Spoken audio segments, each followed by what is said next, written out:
Bonjour, Stéphanie Carrasco, coordonnatrice de la formation au Centre d'action bénévole de Montréal. Avec la pandémie, on parle souvent de se réinventer, mais pour certains organismes, le défi avant tout, c'est de s'adapter. On va parler de tout ça avec Martine Grenier, responsable du service d'aide bénévole au regroupement des aveugles et amblyopes du Montréal métropolitain.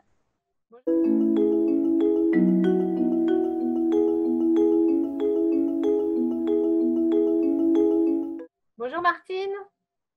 Bonjour Stéphanie, ça va bien? Oui, ça va et toi? Oui. Alors, je sais que c'est pas facile, mais en quelques mots, est-ce que tu peux me présenter le RAM et ton rôle au sein de l'organisme? Bon, en fait, le RAM, ça fait près de 40 ans que l'organisme existe. La mission première de l'organisme, en fait, c'est un organisme de défense de droits collectifs. Moi, mon rôle au sein de l'organisme, je suis là depuis près de 17 ans. Je suis responsable du service d'aide bénévole pour le RAM. En fait, c'est ça, le service d'aide bénévole, ben, les bénévoles sont là pour assister, accompagner en fait les personnes, nos membres, notre clientèle, qui est des personnes non-voyantes ou semi-voyantes, dans le cadre du quotidien, ce qui veut dire accompagner ces personnes à l'épicerie, les accompagner à des rendez-vous médicaux, aider ces personnes-là pour l'aide à la documentation, les aider à lire leur courrier, compléter des formulaires, faire un tri de papier, etc., etc. OK. Puis, est-ce qu'il y a des services que vous avez dû interrompre, suspendre, reprendre au moment de la COVID? Bien, c'est sûr que oui. À partir du 13 mars, on a en fait tout annulé pour en fait respecter la distance physique qui était demandée.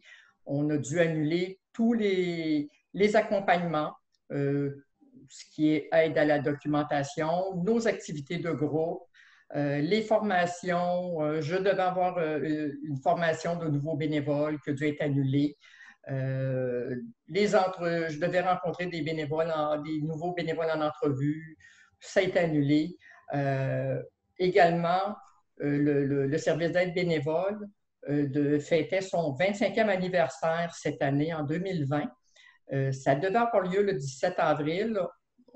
Évidemment, bien, on a dû annuler ça. C'est sûr que ça sera reporté, mais on ne sait pas quand. C'est sûr que en tout cas, ça n'a pas été drôle de devoir tout annuler ça, mais on n'avait pas le choix. Mais le RAM, dans le fond, on s'est organisé assez rapidement pour mettre en place un service de dépannage d'urgence pour l'épicerie, les biens essentiels, en fait. On a mis ça en place, ça a été en fonction à partir de la fin mars. On a été assez rapide pour mettre ça en place. En fait, les bénévoles, en fait, au lieu d'accompagner la personne, allaient en magasin faire les achats et livrer chez la personne. Puis on avait mis en place pour éviter les contacts, pour même la transaction d'argent passait par nous et non par le bénévole et la personne qui avait le service. Et on a pu mettre ça en place grâce au soutien de Centraide, un soutien financier, et de l'Institut Nazareth et Louis Braille, un soutien financier. Et l'Institut Nazareth et Louis Braille, en plus d'aider à ce niveau-là, il y a des membres du personnel de l'Institut parce qu'eux aussi ont été touchés par la pandémie. Les intervenants ne pouvaient pas aller chez les personnes pour faire leur travail. Ils nous ont donné un coup de main. Il y a plusieurs employés de l'Institut qui nous ont aidés pour aller, en fait, aller en magasin pour faire les épiceries pour les personnes non-voyantes. Ça a été une belle collaboration. Donc oui, ça a fait naître une belle collaboration. Puis, au niveau des bénévoles, est-ce que vous avez dû recruter de nouveaux bénévoles? Ça a été des bénévoles que vous aviez déjà ou est-ce que la plateforme jebénévole.ca vous a aidé? Comment ça s'est passé pour toi au niveau de la gestion des Ben, bénévoles? ça a été un peu des deux, en fait. Parce que c'est sûr, parce qu'au début de la pandémie, si tu te souviens, on, on disait les personnes de 70 ans et plus, c'était préférable de rester confinées. Ce qui fait que dans nos bénévoles, c'est sûr qu'on a des bénévoles de tout âge, mais c'est sûr pour leur sécurité. Les bénévoles qui avaient plus de 70 ans, ben, c'est sûr qu'on ne leur demandait pas. D'autres, par choix, préféraient ne pas se mettre à risque et évidemment, ben, on respectait ça parce qu'on a à cœur leur santé, leur sécurité. Fait que ça a été un peu en fait, comme je t'ai dit, il y a des employés de l'Institut qui nous ont donné un coup de main pour le dépannage épicerie, de nos bénévoles.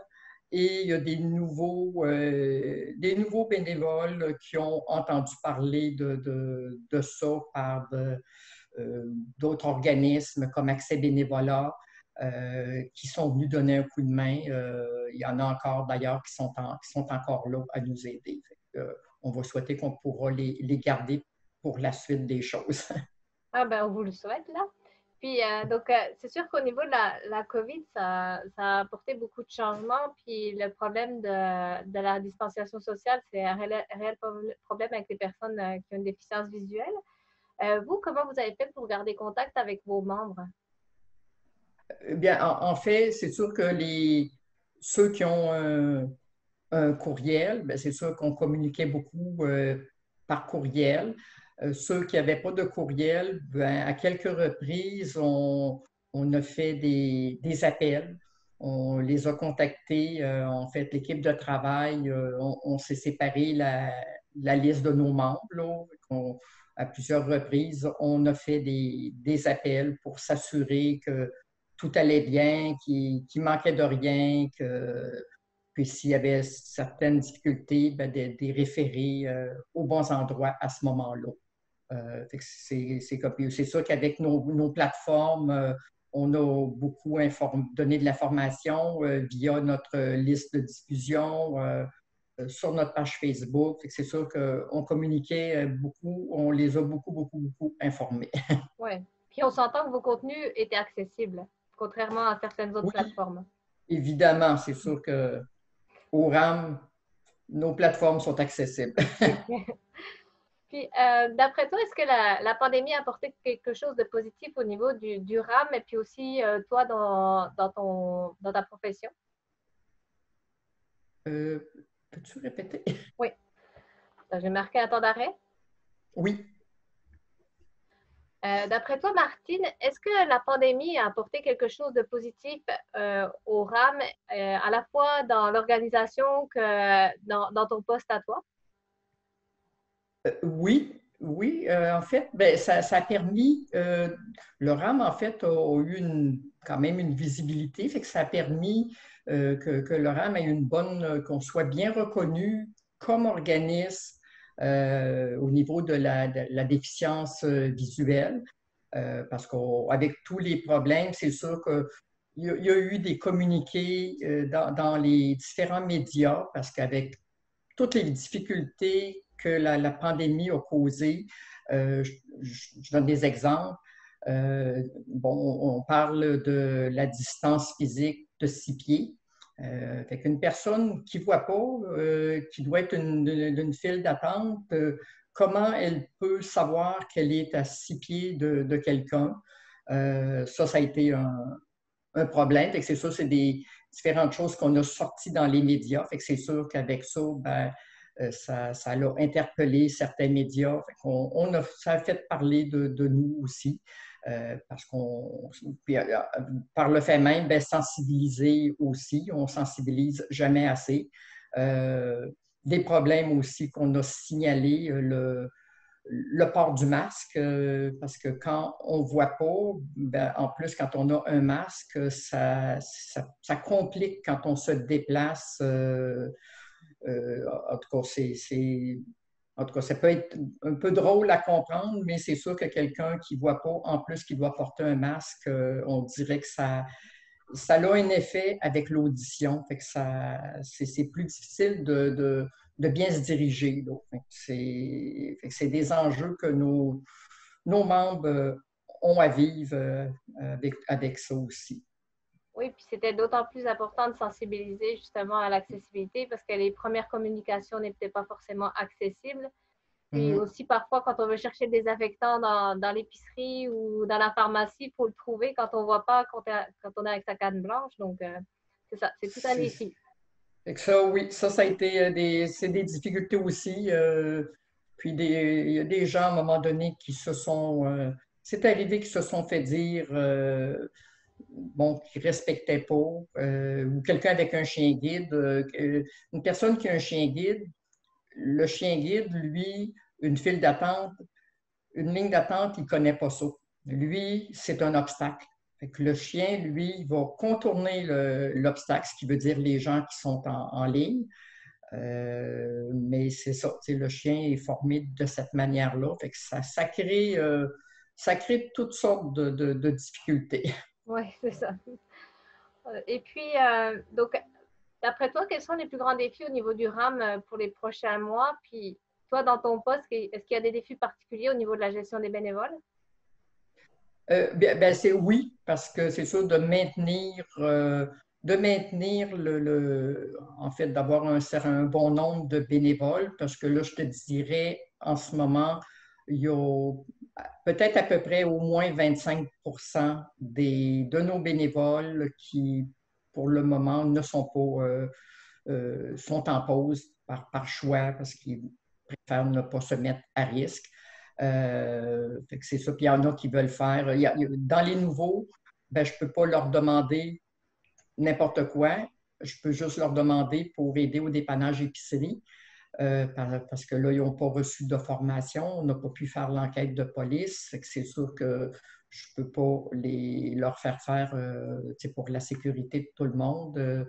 Je ne peux pas les envoyer guider quelqu'un parce qu'ils n'ont pas reçu de formation. Puis là, c'est sûr que c'est un enjeu, savoir aussi avec toute la distance qu'on doit respecter, le nombre de personnes, est-ce qu'on pourra refaire des formations et de quelle manière? Fait que ça sera des choses à revoir. Euh, des défis qu'on aura aussi, c'est sûr que les activités de groupe, ben, ça a été annulé. Puis pour le moment, cet automne, c'est sûr, ça ne sera pas possible de faire des activités de groupe à cause du nombre de personnes qu'il faut respecter.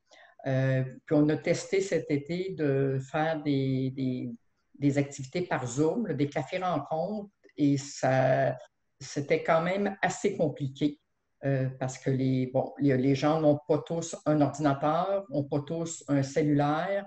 Oui, on peut aller par Zoom, par le téléphone, mais quand quelqu'un doit avoir à composer le numéro, plus les numéros du code d'identification, plus le numéro pour le mot de passe, ça fait beaucoup de numéros à mémoriser, fait que ça complique les choses. Fait que ça, c'est des défis de voir comment on pourra faire des activités. Un autre défi, ben ça, c'est plus pour l'organisme en tant que tel, là. Éventuellement, il faudra tenir notre assemblée générale annuelle. Fait que ça sera un défi. De quelle manière on pourra le faire? Disons par Zoom, par conférence Zoom, c'est sûr que si on regarde au niveau de la démocratie, s'il faut un droit de vote, tout ça, ben, c'est pas très démocratique. Et avec le nombre de personnes, ça prendra un espace. Et que ça sera un défi de voir comment on pourra tenir notre assemblée générale. C'est sûr qu'il y a des défis. Et puis je te dirais aussi, par contre, dans le fond, la pandémie a, comme j'ai dit tantôt, que ça a permis qu'on ait une belle reconnaissance, il y a eu des belles collaborations. Chez Centraide, on a pu mettre en place le dépannage d'urgence épicerie avec un soutien financier. et ça nous a permis aussi de pouvoir acheter des masques. C'est sûr, on a donné des masques à nos bénévoles et on a offert aussi à nos membres. C'est sûr qu'ils ont dû payer, mais c'est sûr, on a pu quand même fournir des masques là, grâce au soutien de Centraide. Et je voudrais aussi ajouter un point positif de la COVID. Dans le fond, l'entraide entre des organismes partenaires. Comme j'ai dit tantôt, l'Institut nous ont aidés aussi, même avec le personnel. L'INCA ont mis en place un service téléphone amitié et eux autres, il n'y avait pas assez, au niveau de leurs bénévoles, il n'y avait pas des bénévoles pour faire ça. Ils nous ont demandé si on pouvait collaborer avec eux. Ça a permis aussi nos bénévoles, parce que je voulais trouver des façons de les garder motivés. Je leur ai lancé un appel si ça leur tentait de faire des appels pour des personnes, c'est toujours des personnes non-voyantes, parce qu'eux autres trouvaient important aussi, parce que nos bénévoles sont formés. Il y a eu un filtrage pour les antécédents judiciaires. C'est sûr qu'ils trouvaient que c'était des bonnes personnes pour le faire. Il y a quand même une vingtaine de nos bénévoles qui ont répondu à l'appel, qui ont aidé, en fait, dans le partenariat avec l'INCA pour faire des téléphones d'amitié, parce que les gens ont, c'est sûr qu'avec cette pandémie-là, surtout au printemps, avec le confinement, ils ont vécu beaucoup d'isolement, tout ça, fait que ça leur a permis au moins de briser un petit peu l'isolement. Il y a eu aussi une collaboration avec l'organisme l'ORAC, le Regroupement des aveugles et amblyopes du Québec, avec qui on collabore régulièrement. Eux, ils ont été approchés par Allo Prof. Parce que pendant la pandémie, les enfants n'ont pas eu d'école. C'est que là, au moment donné, pour que les enfants ne perdent pas leur acquis, ils ont pu aller faire des travaux par Internet, mais il y a des enfants, ce qui avait été oublié, les enfants avec une limitation visuelle. Fait qu'AlloProf ont demandé au RAC, en fait, de pouvoir mettre les documents accessibles quand c'était possible là, pour ces enfants-là, pour qu'ils puissent, eux autres aussi, en fait, avoir accès à ça. Le RAC nous a demandé notre aide, c'est qu'il y a des bénévoles qui ont aidé à ça, en fait, faire la mise en page de ces documents-là, de s'assurer qu'ils étaient accessibles. Et des fois, un document, dans le fond, devait aller voir, comment je t'expliquerais, il devait être en lien avec une image pour que l'enfant puisse savoir qu'est-ce que c'en était. Fait que de tout mettre ça, en fait, pour que ce soit accessible à ces enfants-là, pour qu'ils puissent eux autres aussi bénéficier de pouvoir, en tout cas, évoluer là, dans ces travaux-là pour pas trop perdre pour rentrer à l'école cet automne. OK, donc ça a permis aussi de garder actifs vos bénévoles actuels en leur offrant la possibilité de s'impliquer dans d'autres organismes qui avaient besoin également. C'est ça. Puis, je veux dire, ça a permis, mais c'est ça que j'ai trouvé bien aussi, tu sais, en ce moment-là, les organismes, la collaboration qui s'est faite, puis qui a été, ça a été apprécié de tout le monde, de nos bénévoles, puis ça a permis, comme tu dis aussi, de garder la motivation des bénévoles, de les garder actifs, même si ce n'était pas tout à fait chez nous, c'était pour quand même aider, toujours, pour des personnes vivant avec une déficience visuelle tout le temps. Fait comme ça, un bénévole qui ne pouvait pas, par choix, accompagner, parce qu'il ne voulait pas se mettre à risque, comme ça, il était de chez lui.